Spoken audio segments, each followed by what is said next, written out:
बिस्मिल्लाहिर्रहमानिर्रहीम, अस्सलाम वालेकुम।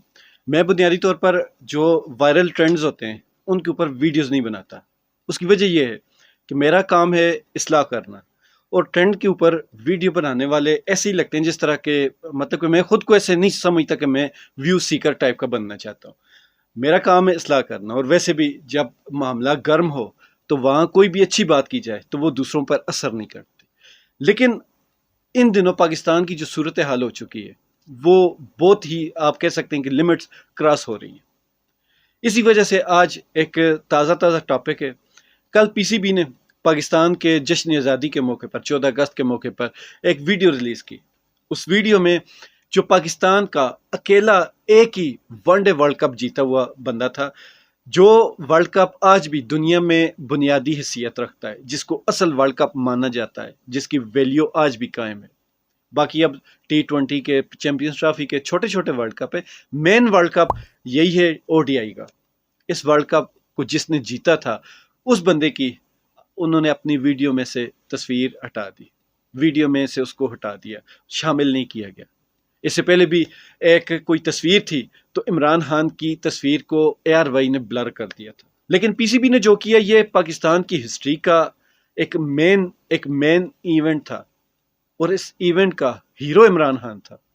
तो अगर आपने अपने इस हीरो को भी खामोश कर दिया, इस हीरो को भी आपने बिल्कुल हितक-अमेज़ रवैया इसके साथ रखना शुरू कर दिया, तो फिर मैं समझता हूँ कि ये इंतहाई गिरी हुई हरकत है। और जो गिरे हुए लोग होते हैं उनके ऊपर बात करना फजूल है। मैं ऐसे लोगों पर बात नहीं करता। तो जब ऐसे लोगों पर बात नहीं करनी तो फिर हम बात करते हैं इमरान खान साहब की। खान साहब के मुखालफिन हमेशा 92 के वर्ल्ड कप के ऊपर अपने तफाजात रखते आए हैं, और उनकी एक राय है, उनका कहना है या उनका मानना है कि इमरान खान जो 92 वर्ल्ड कप की टीम का हिस्सा थे, ये वर्ल्ड कप 92 वाला पूरी टीम की कावश थी, अकेले इमरान खान की नहीं थी। इसमें कोई शक भी नहीं है, पूरी टीम ही खेलती है, अकेला बंदा तो खेल नहीं सकता। लेकिन उस टीम को जो लड़वाता है, जो एक अपनी प्लानिंग बनाता है और उस प्लानिंग के ऊपर सब कुछ चलाता है, उसका नाम कैप्टन होता है। और जो कैप्टन होता है वो अगर जानदार हो तो टीम मरी हुई भी हो तो वो लड़ लेती है। लेकिन अगर कैप्टन जानदार ना हो और टीम आपकी जितनी मर्जी अच्छी क्यों ना हो, अक्सर देखा गया है कि वो टीमें हार जाती। हालांकि ये उनका अपना नजरिया है। उसके अलावा पाकिस्तान की उस वक्त की जो टीम थी, उसके बाद जितने भी फॉर्म पर वो बैठी और उनसे एक ही बुनियादी सवाल होता था कि 92 वर्ल्ड कप में आप शामिल थे, आप उसके बारे में बताएं। तो हर बंदा, उस टीम का मेंबर, हर बंदा ये कहता हुआ पाया गया कि हमारी टीम को लड़वाने में और जितवाने में सारा क्रेडिट इमरान खान को जाता है। इंजमामुल हक के बारे में मशहूर है कि वो अपने कैरियर से ही मायूस हो चुके थे, लेकिन इमरान खान ने उनके कैरियर को, बल्कि इंजमामुल हक को इंजमामुल हक दुनिया की नज़र में बनाया। ये उनकी अपनी कही हुई बात है, इस पे ज़्यादा बहस नहीं करते। इन सब बातों के बाद भी अगर किसी को यकीन ना आए तो बात करते हैं इमरान खान की सियासी ज़िंदगी के बारे में।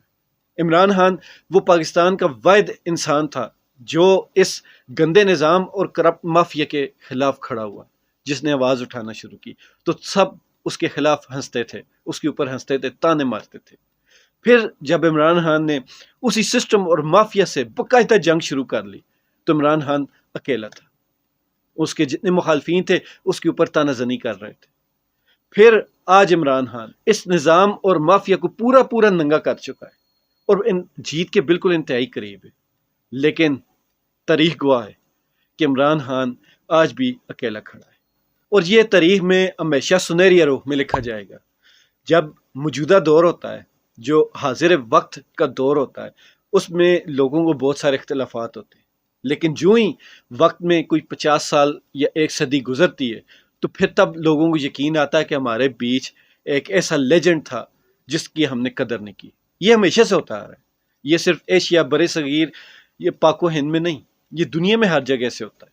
1987-88 का मुझे एक शो याद आ रहा है, मोइन अख्तर उसको होस्ट कर रहे थे। उस शो में इमरान खान आए और उनसे मोइन अख्तर ने सवाल पूछा कि आप रिटायरमेंट के बाद वापस क्यों आए। तो इमरान खान ने जवाब दिया कि जनरल ज़िया-उल-हक जो उस वक्त सदर पाकिस्तान थे, उन्होंने मुझसे रिक्वेस्ट की کہ تم دوبارہ ٹیم جوائن کرو اور ٹیم کی قیادت سنبھالو، ہماری ٹیم کمزور ہے اور تم ہی اس ٹیم کو مضبوط کر سکتے ہو۔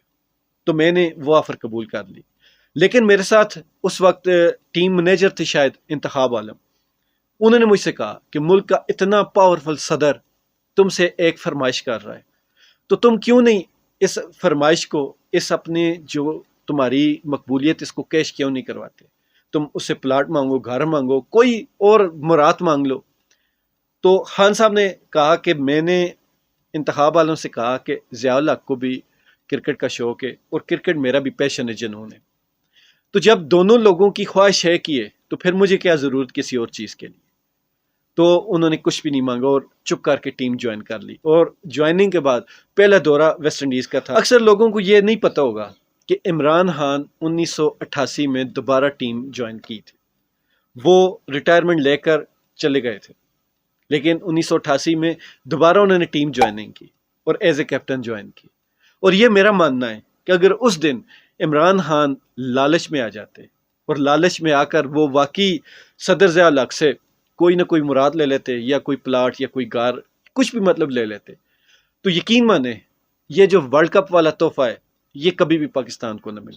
یہ 92 کا ورلڈ کپ صرف اور صرف عمران خان کی ایمانداری کا انعام تھا، نہیں تو ایک وہ بندہ جس نے کیریئر کا عروج گزار لیا ہو، ریٹائرمنٹ لے چکا ہو، ریٹائرمنٹ کے بعد دوبارہ ٹیم کی قیادت سنبھالے، اور ٹیم بھی وہ جو ورلڈ کپ میں سب سے زیادہ کمزور سمجھی جا رہی تھی، ریکارڈ بھی اس کا بہت خراب تھا، بہت بری کارکردگی تھی، پاکستان نے میچ بھی بہت زیادہ ہارے ہوئے تھے، ایسی ٹیم کی قیادت کرنا، اور وہی ٹیم جس کو یقین ہی نہیں تھا کسی کو کہ یہ جیت جائے گی، اور وہ ٹیم جیت جائے، تو پھر یہ کوئی نہ کوئی ایسی چیز تھی جو یہ کریڈٹ عمران خان کو ملا۔ اگر اس دن عمران خان پلاٹ لے لیتے تو شاید کپ ان کے ہاتھ میں نہ آتا۔ یہ عزت ان کو اسی جو لالچ نہیں کی تھی اس دن، اس کا انعام اور ثمر ملا، اس لیے اس بار تو اور زیادہ کوئی بیس بنتی ہی نہیں کہ عمران خان نے کیا کیا تھا۔ عمران خان کو صرف پاکستان نہیں، کرکٹ کے اگر حوالے سے دیکھیں تو میں گارنٹی سے کہہ سکتا ہوں کہ پوری دنیا ان کی قیادت اور ان کی صلاحیتوں کو مانتی ہے۔ آخری بات کرتا ہوں، کچھ لوگ عمران خان کو فوج کا ایسٹ کہتے ہیں اور کہتے ہیں کہ عمران خان کو فوج لے کر آئے، ان ڈفروں سے میں صرف اتنا عرض کرتا چلوں، 2 دن پہلے بھی میں نے اسی موضوع پر ایک ویڈیو بنائی تھی، اس ویڈیو میں نے یہ بات کہی تھی کہ اگر عمران خان فوج کا ایسٹ ہوتا تو اس سے پہلے جتنی بھی ایمرجنسی اور مارشل لا لگے، ہمیشہ ان کا اثر یا ان کا جو کریک ڈاؤن تھا وہ اشرافیہ کے اوپر ہوا، جو بڑے وزراء یا بڑے لیول کے لوگ تھے ان کے خلاف ہوا۔ عوام کو کبھی بھی کسی مارشل لا میں کوئی تکلیف نہیں ہوئی، اسی وجہ سے عوام مارشل لا کو سپورٹ کرتی آئی ہے، بلکہ عوام کی جو حالت ہے وہ ہمیشہ مارشل لا میں زیادہ بہتر ہوئی تھی، عوام اسی وجہ سے مارشل لا کے حق میں تھے۔ لیکن عمران خان کی جو فوج کا ایسٹ، یا عمران خان کو جو عوامی لیڈر نہیں مانتے، ان کے لیے ایک مثال ہے کہ یہ پہلی کہیں ایمرجنسی یا مارشل لا ہے جس کا اثر ڈائریکٹ عوام کے اوپر پڑ رہا ہے، عوام کو گھروں سے اٹھایا جا رہا ہے، عوام کو پھینٹی لگائی جا رہی ہے، عوام کی تذلیل کی جا رہی ہے، اس کے بدلے میں کیا ہو رہا ہے؟ جتنے چور ڈاکو غدار تھے ان کی نظر میں، انہوں نے خود کہے تھے، ان سب کو پھر سے دوبارہ سے حکومت اور اقتدار میں بٹھایا اور دوبارہ سے ان کو سلیوٹ مار رہے۔ یہ ہے عمران خان کی عوامی مقبولیت کہ اس بار عمران خان کے ساتھ ساتھ عوام بھی پس رہی ہے۔ آخر میں میرے پاکستانیوں، صرف ایک بات یاد رکھنا یا پلے سے باندھ لینا، چاہے آپ میری ویڈیو 10 سال 20 سال 100 سال بعد بھی دیکھ رہے ہو، تو یہ بات میری پلے سے باندھ لینا، عمران خان نے اکیلے اس مافیا کے خلاف لڑائی شروع کی تھی، جو کہ وہ جیت رہا ہے، جیت کے بہت قریب ہے۔ اگر آپ نے اب بھی اپنے حقوق کے لیے آواز اٹھانا نہ سیکھی، آپ نے آج بھی اگر اپنے آپ کو نہیں سدھارا، تو عمران خان تو جیت ہی جائے گا، ساتھ ساتھ یہ جیت بھی اس کے کریڈٹ پر چلی جائے گی، اور آپ لوگ شکست خوردہ صرف اور صرف گلے شکوے کرتے رہ جاؤ گے۔ یہ لڑائی عمران خان کی اپنی ذات کے لیے نہیں تھی، اس قوم کے لیے تھی، آپ سب لوگوں کے لیے تھی۔ اگر آپ نے اس لڑائی کو اپنی لڑائی نہ سمجھا، اس جدوجہد کو اپنی جدوجہد نہ سمجھا، اس انقلاب کو اپنی آنے والی نسلوں کے لیے آپ نے انقلاب نہ سمجھا، تو پھر آپ ہمیشہ روتے رہیں گے۔ اللہ تعالی ہم سب کا حامی و ناصر ہو۔ پاکستان زندہ باد۔